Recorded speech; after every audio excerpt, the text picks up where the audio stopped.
Shalom sahabat Sikar Kasih, kembali kita merenungkan firman Tuhan dengan tema kesetiaan yang teruji. Terambil dalam Rut 1 ayat 16, demikian firman Tuhan.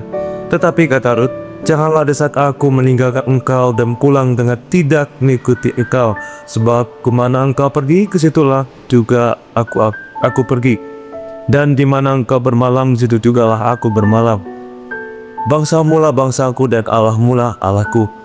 Sahabat Sinar Kasih, setiap orang yang akan menjalani naturalisasi menjadi warga negara dari sebuah negara tertentu akan diminta mengucapkan janji setia atau oath of allegiance, yang pada intinya akan menaati semua undang-undang dan peraturan yang ada di negara itu dan menjunjung tinggi simbol-simbol negara itu.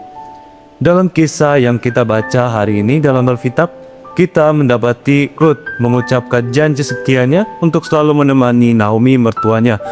Bahkan Rut tidak hanya berjanji setia terhadap Naomi, melainkan juga terhadap bangsa dan Allah Naomi, yaitu Tuhan Allah Abraham, Ishak, dan Yakub.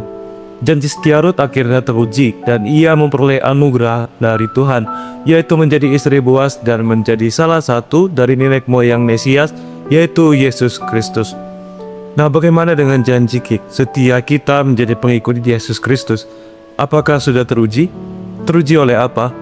Pertama, teruji oleh waktu. Jangan hanya setia di awal saja, melainkan harus tetap setia sampai selama-lamanya. Yang kedua, teruji oleh situasi dan kondisi.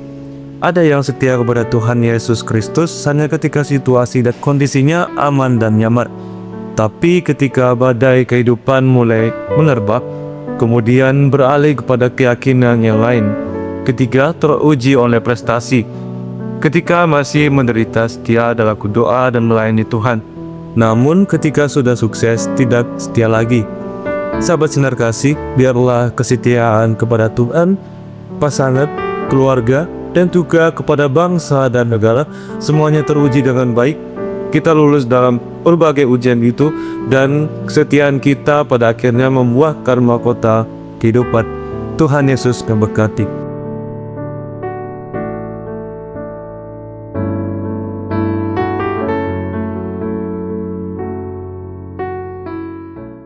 Pertolonganku ialah dari Tuhan yang menjadikan langit dan bumi.